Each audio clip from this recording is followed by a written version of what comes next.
என் நெஞ்சில் குடியிருக்கும்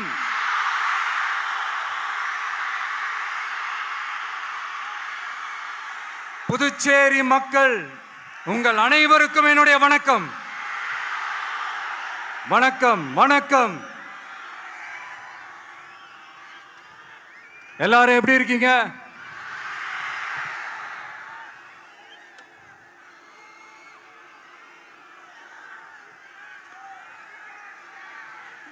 இந்த ஒன்றிய அரசுக்கு தான் தமிழ்நாடு ஒரு தனி மாநிலம், புதுச்சேரி ஒரு தனி யூனியன் பிரதேசம். அவங்களுக்கு தான் தமிழ்நாடு தனி, புதுச்சேரி தனி, இப்படிலாம் இருப்பாங்க. ஆனா நமக்கெல்லாம் அப்படி கிடையாதுங்க. நாமெல்லாம் வேறு வேறு கிடையாது. நாம் எல்லாரும் ஒண்ணுதான்.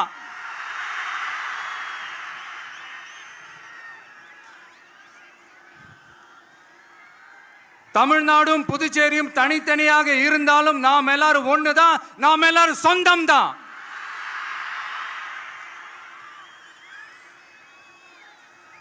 வேற வேற வீட்டுல, வேற வேற ஊர்ல, வேற நாட்டுல, வேற ஸ்டேட்ல இருக்கிறதுனால நாம் எல்லாரும் சொந்தங்கள் இல்லைன்னு ஆயிட முடியுமா? அது எப்படி முடியும்? இப்ப பாத்தீங்களா, ஒருத்தருக்கு ஒருத்தர் பார்த்துக்கும் போது அந்த பாச உணர்வு, அதுதாங்க, அது மட்டும்தான். அது இருந்துட்டாலே போதும், வேற எதுவுமே தேவையில்லை.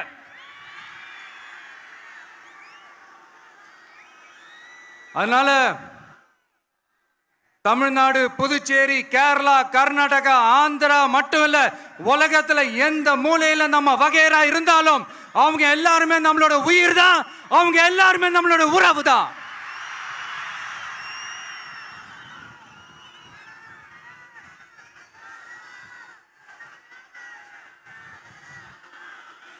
புதுச்சேரினாலே உடனே ஞாபகத்துக்கு வர்றது மணக்குள விநாயகர்,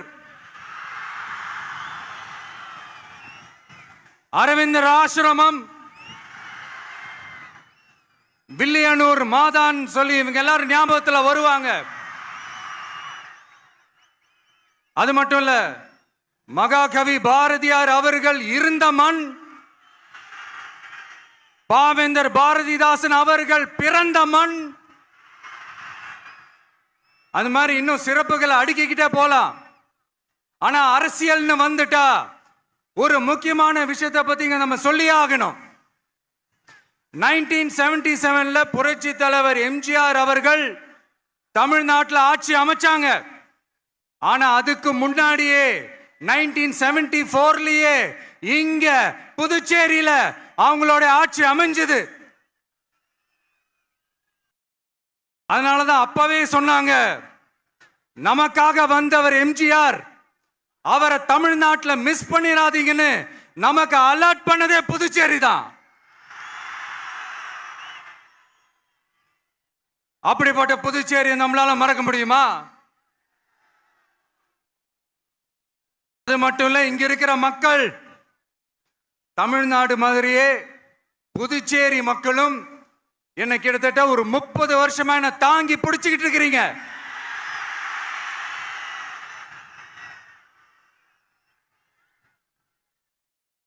அதனால இந்த விஜய் தமிழ்நாட்டுக்கு மட்டும்தான் குரல் கொடுப்பான்னு நினைக்காதீங்க. அப்படி பண்ணாத தவறு. புதுச்சேரி மக்களுக்கும் சேர்த்து தான் குரல் கொடுப்பான். அது என்னுடைய கடமையும் கூட. அதனாலதான் இங்க நீங்க ஃபேஸ் பண்ற பிரச்சனைகளை பத்தி இன்னைக்கு நான் பேசுறதுக்காக வந்திருக்கிறேன். அது மட்டும் இல்ல, இந்த புதுச்சேரி கவர்மெண்ட்டை பத்தி நாம சொல்லியே ஆகணும். இது டெஃபினட்டா தமிழ்நாட்டில் இருக்கிற மாதிரி நம்ம திமுக கவர்மெண்ட் மாதிரி கிடையவே கிடையாது. ஏன்னா வேற ஒரு அரசியல் கட்சி நடத்துற நிகழ்ச்சியாகவே இருந்தாலும் அந்த நிகழ்ச்சிக்கு தன்னெழுச்சியா வர நம்ம மக்களுக்கு பாதுகாப்பு கொடுத்து பாரபட்சமே காட்டாம இந்த கவர்மெண்ட் நடந்துகிட்டு இருக்கிறாங்க. அப்படிப்பட்ட இந்த புதுச்சேரி கவர்மெண்ட்டுக்கும் நம்ம புதுச்சேரி சிஎம் சார் அவர்களுக்கும் இந்த நேரத்தில் என்னுடைய மனப்பூர்வமான நன்றிகளை தெரிவிச்சுக்கிறேன். இத பார்த்தாவது தமிழ்நாட்டில் இருக்கிற அந்த திமுக கவர்மெண்ட் கத்துக்கிட்டா நல்லா இருக்கும்.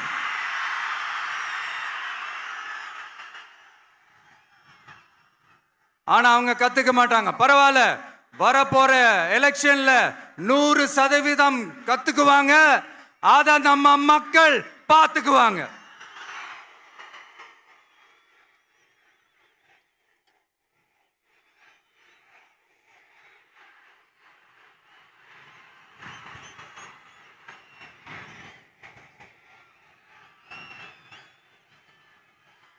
புதுச்சேரியில் இருக்கிற கவர்மெண்டோட கூட்டணி ஆட்சியில இருந்தாலும் புதுச்சேரிய ஒன்றிய அரசு எதிலையுமே கண்டுக்கல என்றது புதுச்சேரி மக்களான உங்களுக்கு நல்லாவே தெரியும். மாநில அந்தஸ்து கோரிக்கையை மட்டுமா கண்டுக்கல, இங்க வளர்ச்சி ஏற்படவும் துணை நிக்கவே இல்லைன்னு கேள்விப்படுறோம். இந்த புதுச்சேரிக்கு இன்னும் மாநில அந்தஸ்து கொடுக்கல. மாநில அந்தஸ்து வேணும்னு கேட்டு பல முறை சட்டசபையில தீர்மானம் போட்டு ஒன்றிய அரசுக்கு அனுப்பி வச்சுக்கிட்டே இருக்கிறாங்க. இந்த வருஷம் கூட மார்ச் மாசம் 27ஆம் தேதி 2025 அன்னைக்கு ஒரு தீர்மானம் போட்டாங்க.